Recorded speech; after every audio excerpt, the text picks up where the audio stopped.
Media cricket viewers உங்க எல்லாருக்கும் ஒரு பெரிய வணக்கம். இன்னைக்கான வீடியோ என்ன அப்படின்னு பாத்தீங்கன்னா, நடந்து முடிஞ்ச ஐபிஎல் ஆக்ஷன் 2025ல மும்பை இந்தியன்ஸ் வேற லெவலான 2 பை பண்ணாங்க. ஒன்னு வந்து பாத்தீங்க அப்படின்னா ட்ரெண்ட் போல்ட் ஆல்மோஸ்ட் 12.5 கோடி ரூபாய் கொடுத்து எடுத்தாங்க. ரெண்டாவது வந்து பாத்தீங்க அப்படின்னா தீபக் சகரை கிட்டத்தட்ட வந்து 9.25 கோடி ரூபாய் கொடுத்து எடுத்தாங்க அப்படின்னே சொல்லலாம். ஆல்ரெடி ஜஸ்பிரீத் பும்ராவை 18 கோடி ரூபாய்க்கு ரீடைன் பண்ணி வேற வச்சிருந்தாங்க. ஒரு சைடு ட்ரெண்ட் போல்ட், இன்னொரு சைடு தீபக் சகர், இதெல்லாம் தாண்டி ஜஸ்பிரீத் பும்ரா அப்படிங்கிறப்போ மும்பை இந்தியன்ஸோட பேஸ் அட்டாக் வந்து பாத்தீங்க அப்படின்னா பயங்கரமான ஸ்ட்ராங்கா வந்து மாறிடுச்சு. வேர்ல்டு கிளாஸ் பவுலர்ஸ் 3 பேரை வச்சிருக்காங்க கிட்டத்தட்ட மும்பை இந்தியன்ஸ் அப்படின்னே தான் நான் சொல்லுவேன். இப்போ இவங்களோட பிளஸ் பாயிண்ட்ஸ் எல்லாம் என்னென்ன, மும்பை இந்தியன்ஸுக்கு அது எப்படி யூஸ் ஆகும் அப்படிங்கறத வந்து பாத்தீங்கன்னா நம்ம இந்த வீடியோல வந்து பேசலாம். ஃபர்ஸ்ட்லி வந்து ட்ரெண்ட் போல்ட் வந்து பாத்தீங்க அப்படின்னா அவரோட ஸ்விங்குக்கு தான் வந்து ஃபேமஸ் ஆன ஒருத்தர்.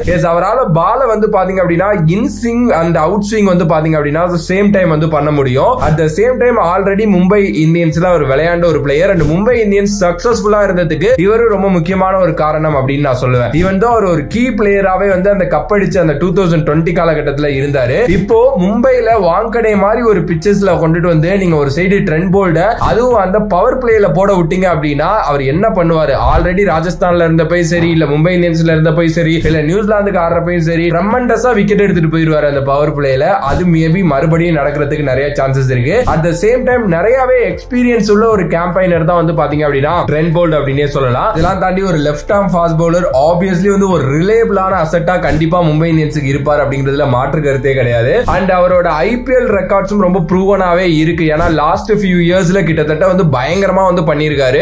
7 தான் வந்து பாத்தீங்க அப்படின்னா அவரோட எக்கனாமியா இருந்திருக்கு. பெருசா அவரை யாருமே டச் பண்ணவே இல்ல அப்படின்னு தான் நான் சொல்லுவேன். ஆப்வியஸ்லி ஒரு சூப்பரான பிக் அண்ட் ஆல்ரெடி மும்பைல இருந்த ஒருத்தர் அப்படிங்கிறதுனால மும்பை இந்தியன்ஸோட ட்ரெஸ்ஸிங் ரூம் கல்ச்சர்லாம் வந்து அவருக்கு ரொம்ப நல்லாவே தெரியும். எனக்கு தெரிஞ்சு ஒரு பயங்கரமான பை ஒன்னு பண்ணிட்டாங்க மும்பை இந்தியன்ஸ் அப்படினே சொல்லலாம். ரெண்டாவது தீபக் சகர். சென்னை சூப்பர் கிங்ஸ்ல தான் தீபக் சகர் இது வரைக்கும் விளையாண்டிருக்காரு. 2018க்கு முன்னாடி ஒரு 2 வருஷம் வந்து பாத்தீங்கன்னா ரைசிங் புனே சூப்பர் ஜெயின்ஸ்ல இருந்தாரு. சென்னை சூப்பர் கிங்ஸ்ல வந்ததுக்கு அப்புறம் தான் அவர் வந்து பாத்தீங்க அப்படின்னா பெரிய பெரிய இடத்தையெல்லாம் அடைஞ்சாரு அப்படின்னே வந்து சொல்லலாம். ஏன்னா அங்கேயும் தான் அவர் வெளியில தெரிஞ்சாரு. அதுக்கு ரொம்ப முக்கியமான காரணமும் அவர் பவர் பிளேல ஸ்விங் பண்ணக்கூடிய எபிலிட்டி உள்ள ஒரு பிளேயர். ஈவன் தோ இந்தியன் டீம்ல புவனேஸ்வர் குமாருக்கு அடுத்து கரெக்டான ஒரு ஸ்விங் பவுலர் அப்படின்னா எனக்கு தெரிஞ்சு தீபக் சகர் தான் வந்து சொல்லலாம். இவர் வந்து ஒரு கிரேட் அடிஷனா மும்பையோட லைனப்ல இருப்பார் அப்படின்னு நான் நினைக்கிறேன். இவர்கிட்ட ஒரு நல்ல கன்சிஸ்டன்சி வந்து நியூ பால்ல வந்து கொடுப்பாரு, நல்ல விக்கெட் எடுப்பாரு, நல்ல ஒரு எபிலிட்டி அந்த பவர் பிளேல போறதுக்கான எபிலிட்டி இவர்கிட்ட இருக்கு. 2 டைமென்ஷன்ல இருந்து அவரால் பால வந்து பாத்தீங்கன்னா கொண்டுட்டு வந்து இறக்க முடியும். டெத் ஓவர்ஸும் லாஸ்ட் ஃபியூ இயர்ஸ்ல கொஞ்சம் அவர் யூஸ் பண்ணிருக்காரு MS தோனி அப்படின்னே சொல்லலாம். நல்ல குரூஷியலான ஃபைனல் ஓவர்ஸ் இதுக்கு முன்னாடி வந்து போட்டிருக்காரு. ஆப்வியஸ்லி வந்து பாத்தீங்க அப்படின்னா மும்பை இந்தியன்ஸ் மாதிரி ஒரு டீம்ல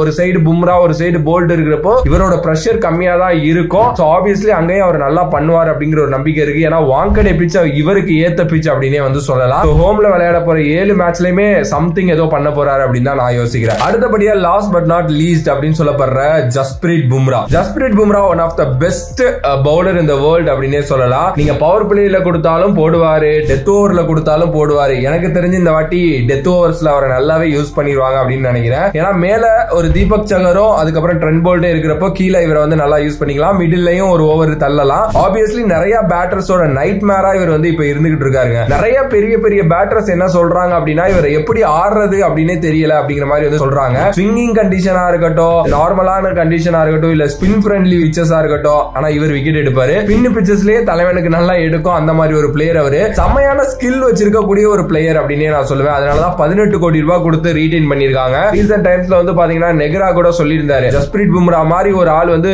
ஆக்ஷனுக்குள்ள வர்றாருன்னா 500 கோடி கூட பத்தாது அப்படின்னு சொல்லிட்டு அந்த அளவுக்கு வந்து பாத்தீங்கன்னா அவரோட கான்ட்ரிபியூஷன் இந்தியன் டீமுக்கும் இருக்கு, மும்பை இந்தியன்ஸுக்கும் இருந்துகிட்டு இருக்கு. அண்ட் வேற லெவல் ஒரு வேர்ல்டு கிளாஸ் பிளேயர் அப்படின்னே சொல்லலாம். ஆப்வியஸ்லி அவரும் இந்த ஸ்குவாட்ல இருக்கிறது வந்து பாத்தீங்கன்னா ஆப்போசிட் பிளேயர்ஸுக்கு வந்து நான் ஃபர்ஸ்ட்லயே சொன்ன மாதிரி ஒரு நைட் மேரா தான் அமைய போகுது அப்படின்னு நான் சொல்லுவேன். சோ பும்ரா, போல்ட், சகர் இவங்க 3 பேருமே மும்பையோட பவுலிங் லைனப்ப கோரா இது பண்ண போறாங்க. எனக்கு தெரிஞ்சு பும்ரா தான் லீட் பண்ண போறாரு பவுலிங் லைனப்ப அப்படின்னு நான் சொல்றேன். ஆப்வியஸ்லி வந்து இந்த வாட்டி மும்பை ஃபேன்ஸுக்கும் சரி, கிரிக்கெட் ஃபேன்ஸுக்கும் சரி ஒரு பயங்கரமான த்ரில்லிங் மேட்சஸ் காத்து இருக்கு அப்படின்னு நான் நினைக்கிறேன். ஏன்னா கிட்டத்தட்ட இவங்க 3 பேருமே 12 ஓவருங்க. அடுத்தபடியா ஒரு 8 ஓவர் தான் இருக்கு. அந்த 8 ஓவருக்குள்ள நீங்க எவ்வளவு அடிக்கிறீங்களோ அவ்வளவுதாங்கிற மாதிரி தான் ஆக போகுது.